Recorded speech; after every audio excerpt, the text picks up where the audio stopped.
Hi, this is Midge Ure, and you're rocking the airwaves with Andre and Backbeat. All music is the same. It's just a new set of lyrics and a new backbeat.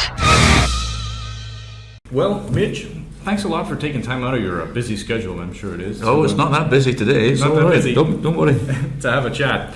You're a multi-talented singer, songwriter, musician, composer, producer, director. Do you come from an artistic family background? Not that I know of.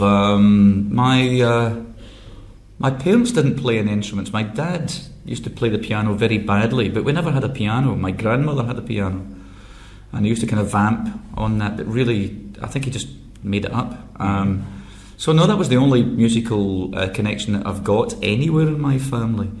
I think the seed of what I've got was born or started growing thanks to listening to the radio. You know, the radio was the musical instrument in our, well, I wouldn't say house, it was a small apartment in a tenement block. But radio, I remember hearing music on the radio from when I shouldn't really remember hearing music on the radio, from the early to mid-50s. So that was my musical education. So that's what spawned your interest in music? Absolutely. Seeing movies, because I don't remember seeing much television when I was there. We must have had one, but I don't remember seeing music programs. But in the movies on a Saturday morning, when kids used to go to the movies, the matinees, I remember seeing Tommy Steele, of all people, playing a guitar. And I thought, that's what I want to do. I want to play the guitar, because all the girls liked him because he had a guitar. So I thought that was probably the job for me. And is the guitar the first instrument you learned? Yep, guitar. I always sang. Always had the ability to do that. But my dream was to have a guitar. I used to spend hours looking in the local shop window, the only shop that I knew anywhere near where I lived that sold musical instruments, and he had a red guitar. I don't know what it was, but it was a red electric guitar, and I used to lust after this thing. No chance ever of being able to afford one, but I wanted it. You know. But you never, when you were able to afford it, you never went back and got it. It was probably years later. Yeah, it was probably closed down at that point. When you're producing a song, are you a perfectionist about the outcome? You know what? I can't really, I can't analyse it too much. Although I'm dreadful when I'm recording. Writing and recording is all the one process to me now, and has been for 20 odd years. When I'm doing it for myself, I do analyse it too much. If I'm doing it for someone else, I've got a different hat on. It's easy. I'm the producer. I can stand back from it and make some kind of logical sense of it. But for myself, I'm too close to it. So I'm lucky to have the ability to know exactly when to stop. You know, that's it. Don't play with it anymore. Don't dabble with it. Don't touch it. It's finished. Walk away from it and do something else. And there's just this inbuilt kick that I get that tells me that. You know, I suppose the way a sculptor, when he starts to make something, it turns into whatever it is, whatever object, whatever shape it's coming to, and he knows not to tweak the finger or the chin, or just leave it the way it is. So I have that ability. You're now selling the seeds of your work on your website. Now, this allows you to offer certain material to the fans that's not available anywhere else.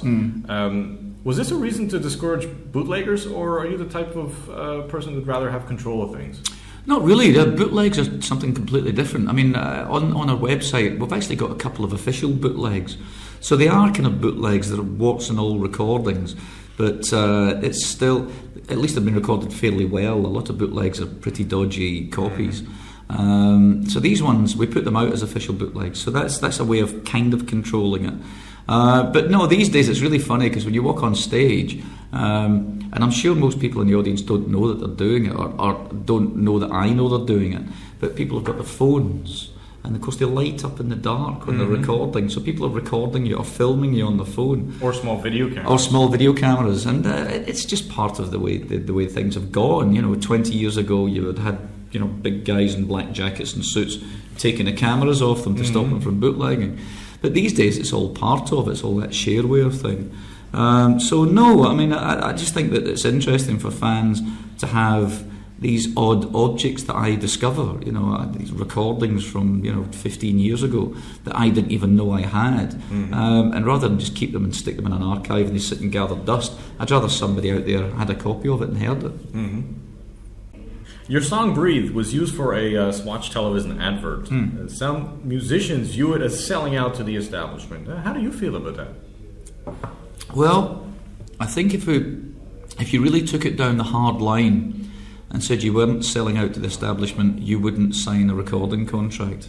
You wouldn't have a recording deal, because no matter what record company you're with, you have to kind of toe the party line at certain points. Breathe is an oddity. Breathe was written as a song. It was on an album. It had been on an album for 2 years. An album that was the worst selling record I'd ever been associated with, up until the point where Swatch started to use it on their commercial. So it was never written as a commercial, as a soundtrack for a TV advert. It was written as a song. And maybe had it been the other way around, if had Swatch come to me and asked me to write a piece of music for a commercial, I wouldn't have done it very well. I'm not very good at writing to a brief. So no, it was a song, and at the point when they discovered it and they asked me if they could use it, I thought, well, maybe someone will hear it and maybe prick up their ears. And who hasn't? But I didn't expect it to do what it's done. I just thought, well, the whole idea of making music is to let other people hear it. It's a bit redundant if I make an album and spend 2 years doing it and then nobody buys it. No one gets a chance to hear it because radio choose not to play it. And despite all the efforts of your record company, it doesn't seem to get across to an audience. I just thought that was a possible vehicle. If the standard vehicles, radio and television, don't promote your work, maybe a commercial will. And it did. It was a phenomenon. It was absolutely incredible what happened. Because not only the fact that the song, or 30 seconds of the song, became so incredibly well known that people started phoning up radio stations in Italy where the campaign started. But it was the fact that I was the invisible man. I was. They didn't know who sang it. They didn't know what I looked like. They didn't know my past. They didn't know about Live Aid or Band Aid or any of that stuff that might get your foot in the door. It might be, oh well, he's a good guy, we'll just play his record. Any of that stuff had completely disappeared. So it was totally taken on the merits of either the visuals of the advert or the music on the advert. And 30 seconds of that music was enough to make people pick up the telephones and phone up radio stations saying, what is this? And the radio stations didn't know. And the weird thing was, which was the ultimate comeback to me, was that when the radio stations went and looked in their huge libraries under You, they found Midge Ure and they found Breathe, and it had been sitting in the library for 2 years and they'd never played it. So shame on them. So it was nice the way it all kind of worked out, but an odd way to go about finding yourself with a hit record. Finally, a good media outcome. Yeah, absolutely. Now, you've had the opportunity to work and record with some well-known names. Who would you like to collaborate with whom you have not yet? Funnily enough, if you'd asked me that 5 years ago, I would have been very kind of despondent and down about it, because I wouldn't have known many people many new people that I would like to collaborate with. Collaborations that I've done in the past have been incredibly organic. You cannot force someone into doing a duet with you unless you go down the corporate line, unless you do the record company thing where they get George Michael to do a duet with Mariah Carey and have never met. In fact, they were never in the same studio when they did it. It's done to help sell records. The collaborations I've done have been mutual, which have been fantastic. There's a mutual respect there, so people want to do them. These days, I think there's a lot of really good bands around. Music's taken a turn for the better. Again, bands seem to be important. There's bands out there performing live. Again, 5-10 years ago, it was all about the dance music. It was all about making records in your bedroom, putting a band together for a TV show, or putting some dancers together for a TV show, more like. And it was all about one-hit wonders. and there was no money from the industry being pumped into new talents. So for a long time, if someone had asked me who is lined up to be the next U2 or the next Annie Lennox or the next Kate Bush, I couldn't have told you who it was going to be. But right now, there's a wealth of talent out there. Feeder, Kaiser Chiefs. They're all good, interesting bands. Now, whether there's any collaborations there to be had or not, I don't know. But again, as I said, that will come to me through an organic means, as opposed to me going knocking on someone's door saying I'd really like to work with you. When you meet someone and there's a mutual respect, it normally turns around to, wouldn't it be great to do something together at some point? Well, that's essentially how Band Aid came together. It was how Band Aid came together, and it was that and a lot of fate, luck, all of it. I happened to be on the rock TV show that Bob's girlfriend at the time was co-hosting. Bob phoned his girlfriend. I was in the room, and then it was, all of us. I was the first person that Bob said, "Can you help me do something?"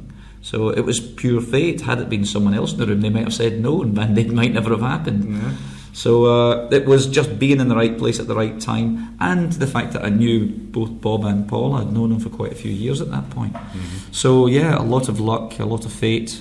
But I think it worked out quite well. It worked out all right, yeah. It still has a life of its own right now. It's still, and it will have a life up until, and way beyond, after Bob and I are gone.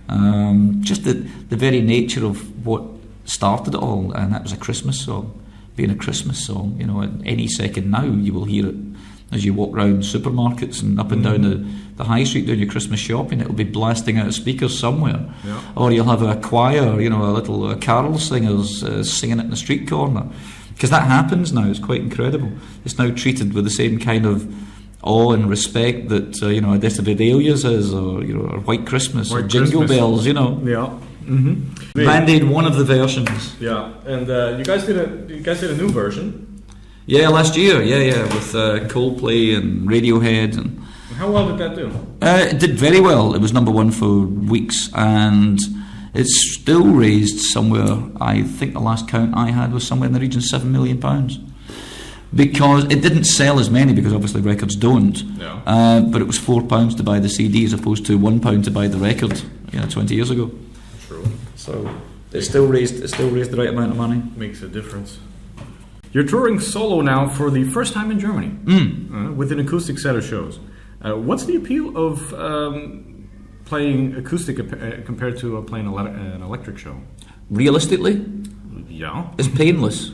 Really? Yeah, it's painless. I don't have to rehearse, which I hate doing. I hate rehearsing a band and doing my own songs over and over and over.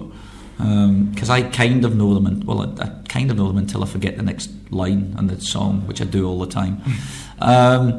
Doing the acoustic thing, it stemmed from having left Ultravox, where everything was huge, everything was big. The stage sets, the videos, the equipment, the 5-hour sound checks, and I kid you not, all of that was huge. So when I left Ultravox, I had to sit down and think about how I could perform without getting caught up in that messy net of excess. And someone suggested that the best thing I could possibly do was to go to the Oxford Debating Society, Oxford Student Union, which is like hallowed halls, where you'll find John F. Kennedy spoke there, and Benjamin Disraeli spoke there, and Mahatma Gandhi spoke there, and I realised that if I could go there and do a talk and a performance and a question and answer in front of this sea of intellect, I could do it anywhere. And I did it. It was absolutely petrifying, but I made myself go and do it, stripped bare almost, literally, sitting there in front of the sea of intellect and entertaining the brains of the world, the future politicians and doctors and scientists and whatever. With that under my belt, I thought, well, great, I can go out and do this. And I've done it for about 10 years in the UK, as well as putting a band together when necessary. I haven't dumped my electric guitar and my synthesizers. I still like my technology, and I still like to go kerrang with my electric guitar. But this is an informal, easy, quite fun and relaxed way of touring. But that sets apart the true musicians as opposed to the wannabes. It sets apart the songwriters, I suppose, because you have nothing to hide behind when you walk on that stage. Mm-hmm. There are no explosions, there are no big lights, there are no dancing girls, there is no orchestra, there's nothing. It's just a spotlight on a microphone. Mm-hmm. And even the spotlight doesn't move on a good night. You know, you walk on and you're there. And if you haven't written some hopefully interesting songs and haven't got the ability to be able to sing those songs, although my voice is very croaky just now, so that'll we'll see what that's like later. But if you haven't got the ability to do those, you better not try it, because you'll be shot down in flames. There is nothing to hide behind. You go wrong, everybody knows about it. I go wrong a lot, but the great thing is my audience think it's really funny that I can't remember my own songs. And I sing the same verse twice, especially in things like Vienna, where I've sung it 1 million times. I get it wrong. But that's all part of it. It's like taking the mask off and throwing it away and saying, well, this is it. It's life. This is it. It's real. It's, my fingers hurt. That's right. I'm standing, I'm shaking my fingers, and I'm coughing, I'm spluttering, I'm drinking loads of water, and it's real, So, and people quite like that. So it was nice to come into Germany and try it. The one thing I thought I couldn't do would be to talk, because in the UK, I set the songs up, I tell stories about particular songs, I explain why I'm doing certain songs, and it becomes a very kind of informal concert chat type thing. And I thought in Germany I wouldn't get away with that. I wasn't sure how much they understood. They would understand with my Shrek-like accent. But then I realised that Shrek over here is probably dubbed into German, so he's probably not Scottish. That's right. So maybe it doesn't matter. And I did some chatting last night, and it went really well. People totally understood, and they got the kind of funny bits, and it was so. I'm relaxing a bit more into it now, not being so anal about it. Good. You will be touring again in Germany in December with the Night of the Proms. Why did you accept to take part, even though you'll be performing only 3-4 songs? Well, it's one of those things that only happens a few times in your life or your career. You're invited to work with an orchestra. And I was a little dubious at the beginning because I didn't know quite what it was. I'd known of it, and I'd known many friends who've performed at Night of the Proms. I learned very early on that an orchestra only works well if they respect the conductor.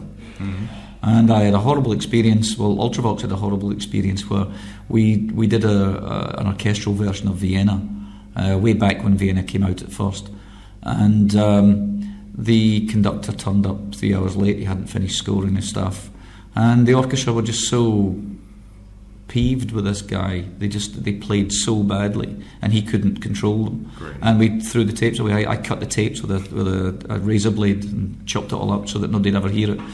And the antithesis of that was working with Sir George Martin. And when George walked into the recording studio where the orchestra's all there, he handpicked all the musicians. And he was pointing out, so that's the guy who played the French horn part and such a Beatles tune or whatever, Eleanor Rigby or whatever it happened to be. Penny Lane it was, and he walked in, and all the orchestra stood up and applauded Sir George because they loved him, and they totally the respect, absolute respect, and he had them in the palm of his hand, so they did exactly what he wanted. They played beautifully. So when I saw the DVDs of some of the previous shows and understood the technical aspects of what they do at Night of the Proms, it was just quite incredible. They have something like 150 people on stage. They all have in-ear monitors. They all have their own mixes. There are huge. There are 3 mixing desks on stage. 200 channels, all mixed individually. The choir have little in-ears and individual microphones. So the sound that's created is absolutely stunning. It's the way an orchestra, unless you're sitting in the middle of it, that's what it should sound like. And the balance and the mix and all of that technically is just absolutely amazing. So when I saw that, I thought that'd be a great thing to do. Even though I'm only performing 3 or 4 songs, it still appealed to me, the technical aspect of it. So it's the first time you'll be taking part in that? First time I've taken part in Night of the Proms, yeah. You've been involved with numerous projects and benefits for many different causes. Now, when the day comes, what would you like to be best remembered for? Oh God. I know that's a difficult question. Well, it wouldn't be any one particular thing. I think if people, there was a politician, a Scottish politician, who was about to, a few years back, was about to take over the Labour Party in the UK, and he died of heart attacks before it. And on his gravestone, which is a fabulous thing, it's not a carved out gravestone; it's a huge oval rock, a mound. A huge oval mound, big rock, and on it is carved, John Smith, an honest man. And if someone said something along those lines about me, against all advice, I stuck to my guns. I did what I thought was right, and didn't really toe the party line.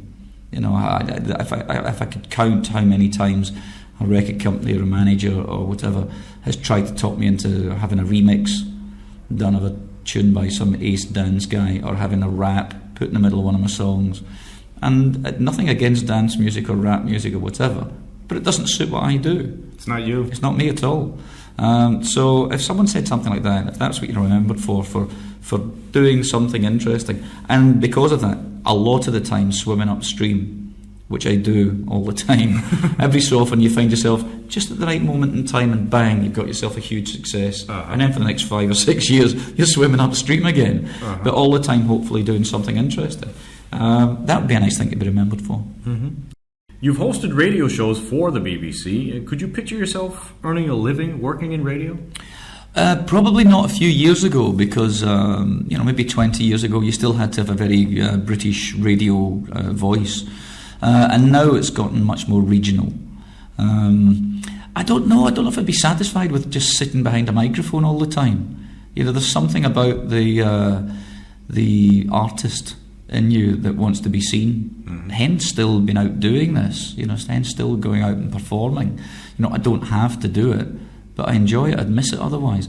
Someone said to me this morning, we went to the launch of the Night of the Proms this morning. I went to the press call, and one of the questions was, why is Roger Daltrey doing this? He doesn't have to. I said, well, maybe he does have to. He doesn't have to for the money, but the Who only tour once every 3 years, if you're lucky. Something to do, something to keep busy. How long can you play with your trout farm? You need to go out there and get that pat in the back, that adulation, that that moment of that buzz, that tingle, and he needs it as much as anybody needs it. So yeah. So who else is taking part now? You mentioned Roger Daltrey. Who else is taking part in the Night of the Proms? Manfred Mann and Chris Thompson, who haven't worked together for years. Chris is the voice of Manfred Mann. Yeah. There's a percussion duo. It's a real kind of mishmash, but that's what it's meant to be. It blurs the edges between what is thought of as serious classical music and what's thought of disposable pop, and everything in between. And it just shows that it's fun, it's entertainment, it sounds fantastic, it looks fantastic. I dread to think what the spend is on this. They've got 200 odd people touring, with the crew and all of that, and they do it incredibly well. Absolutely amazing. It's kind of difficult to pin. Right now, the tour's already started in Belgium, I think, where they've got, oh God, I'm trying to remember her name now.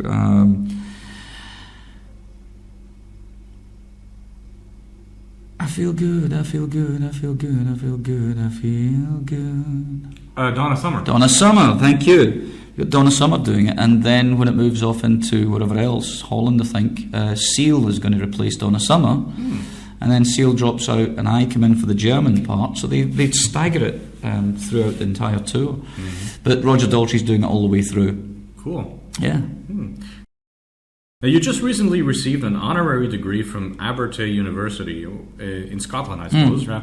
Now, how did that come about, and for which faculty? Well, they approached me. I think Abertay University is a university that started a long time ago, but they started mainly for the working classes. The whole thing about university 100 years ago was, you couldn't go to university unless somebody subsidised it. So it was mainly middle and upper classes that did it. Mm-hmm. So they specialised, their whole core, the whole base of it, specialised in helping working classes get an education.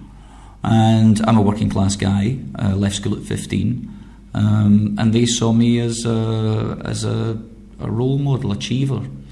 To show that one person, like a cog in a machine, is important. Without that one cog, the machine falls apart, doesn't work. And they approached me, and they made me a Doctor of Arts, which is lovely. Nice. Now, on the heels of that, you've also been presented with the Order of the British Empire, together with your peers Brian May and Jimmy Page. Now, how did that go, and how does that compare to the title of Sir? There's a hierarchy involved in it, of course. It's ancient. Mm-hmm. It's ancient stuff. The honours list. Sir is top of the list. So they gave Bob one that he can't use because he's Irish. Commander of the British Empire, which is a CBE. That's what Brian has got. So I think it's something to do with the order of height. Mm-hmm. Depending, if you're really tall, you get something really quite good, like the knighthood. And then it goes OBE, which is what I've got, and then it goes MBE, and then there's a variety of smaller things underneath that. So it's very nice. It's lovely to have someone, or to be recognised for what you've done. I think the thing that pleased me most was the fact that the Queen knew about me. Really? Which I couldn't quite get, because I've met the younger royals. I met Charles many times from obviously I was musical director for the Prince's Trust rock concerts, and I've met him many times. I met Diana a lot of times, and I've met Princess Anne, Andrew. But the first time I met the Queen, and when you walk towards her, you've got to wait until she speaks to you. She's pinning on your award, and she said, I know you've been working very hard this summer. I said, yes. Yes, ma'am. And she said, that doesn't mean it's all finished, does it? I said, no, it's going to go on because of the nature of what it is. It will carry on generating money for Africa, and the focus is there. She said, that's good. I'm really pleased. And I thought, there was no one standing near her to prompt her on who it was that was coming up. And I was one of 100 people walking up there. So it's just good to see that there are real people who watch television and hear the radio just like you and I, which is great. So she keeps her finger on the pulse, which is great. Yeah. So how was it with Brian and Jimmy there? Well, they weren't. I was disappointed. Yeah, I could see the media having a field day, having 3 guitarists all standing side by side with their gongs. But I think it's all down to, because not everyone's available on the day. Mm-hmm. They actually have something like 20 of these ceremonies throughout the year. So whether they've been and had theirs done, although I haven't seen anything in the paper about them having their honours given, maybe I'm the first of the trio, the supergroup. Your autobiography was released in 2004 and is now being updated to include events which have occurred in the past year. Whose idea was it to write it? It was Virgin Books, funnily enough. I did a programme, which I'm sure you probably had in Canada, I think called This Is Your Life, where you are hijacked. You're hijacked, I should say, yes. Okay. You're hijacked, and you're an unsuspecting victim for a celebration of your life on television. And they wouldn't tell you anything about it. It's all been going on behind your back. So my wife could have been having a dreadful affair for months, and I didn't know. I wouldn't have known anything about it, because she was going through my notebooks, my phone books, and all of that stuff. And you turn up at a television studio after being hijacked, and they proceed to embarrass you for the next hour. They roast you. They roast you for the next hour, bringing out people you haven't seen, people from your first band, people from your first school. And they all say, it's like being at your own wake, because it's they all come out and say lovely things about you because they have to. And then at the end they present you with a big book, and it was great. Both my parents were alive at the time. My father was alive at the time, and to them that would have been more of an accolade than any platinum record or any Nordorf Robbins award or any of those things. It's from the heart. Because it's what they grew up seeing. It was you were something special if this happened to you. Whereas the other things they didn't really understand. I could tell them about the Ivor Novello Awards, and they go, "That's lovely, son. That's great," but no idea what that means. Or any of the Rock and Roll Hall of Fame. If that happened, it would have been, "Oh yeah, that's lovely." But this was something special for them. So once people saw, up until that point, my life squashed into a half-hour TV program, a lot of people had forgotten what I'd been involved in and what I'd done. And that was when the phone started ringing. It was the book publishers saying, "You've got to put this down. You've got to write this down." And Virgin were the ones who came through most prominently. Interesting. So after this tour, this acoustic tour and Night of the Proms, what's up next for Midge Ure? I've no idea. I've got some acoustic shows in the UK lined up for the first quarter of next year. I think the main thing is I've actually blocked out time to not do any live work and get into the studio and do something new, because I'm seriously lacking in that department, and I'm bored to tears with the last album. So I'm determined to get something out by hopefully the middle of next year, because that's important to me. New stuff is the lifeblood of what I do. I just can't keep going out there and being like a hurdy-gurdy and spitting out the old tunes. Well, Midge, thanks a lot for taking time out.